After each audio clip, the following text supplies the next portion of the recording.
Hi folks, this is Bustle Girl here again at the final day of Phoenix Comicon. We are so happy that you chose to tune in to us here at Video Jouzu. And right with me, I have the very charming, very talented Spencer Brinkerhoff. Hi. Hi there, Spencer. How are you? I am good. I am excellent, sound in good. fact. You know what? It's because it's the final day of con and we had Yes. an excellent, successful time, right? I'm assuming you Yes. did at your booth? Now, I did have a great time, but one of the problems at the shows is that I talk a lot. And I was telling you about this a little bit earlier. Do you want me to tell this story right now then? We want to hear one of Spencer's stories. He tells excellent So let me stories. tell you a story. That became like a joke at one of the last shows. So here's what happens. My voice gets deeper and deeper at every show. And I think over the last few years, it actually has like naturally just been deeper now. It's So manly. It's manly. It's like Barry White, right? Yes. I'm not quite there yet, but after the Star Wars celebration, my voice was so shot. I came home and I just had my kids like grab my phone and I grabbed a random book off of the shelf and I said, I'm going to read this book in super awesome voice. And the name of the book, I believe, is Bear Hugs. And the little baby bear is talking to Mama Bear and Daddy Bear and describing all of the different kinds of hugs that they were looking for. And so this is kind of how it went. Not exactly the same, but do you want a big hug or a small hug? No, I'm not quite there yet. It was much more resonant after celebration. Yeah, thank you.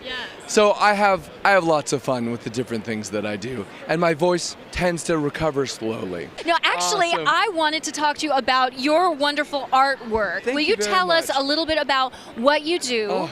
and what you've got represented here? I do a lot of things. I kind of like figured out my title was going to be idea generator. So that way I come up with ideas, I try different things, and the artwork has been part of that. So it started back in 2008.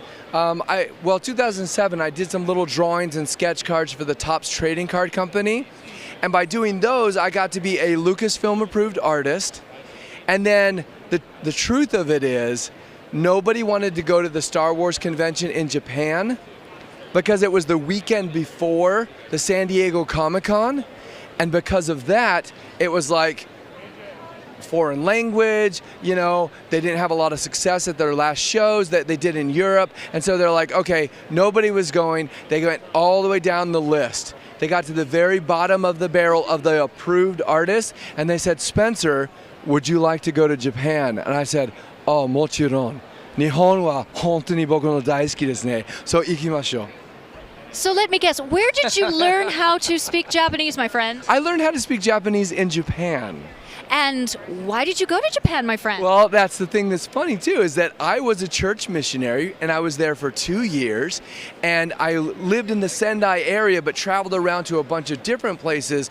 And the best way to learn your language is to go where you have to speak it every day.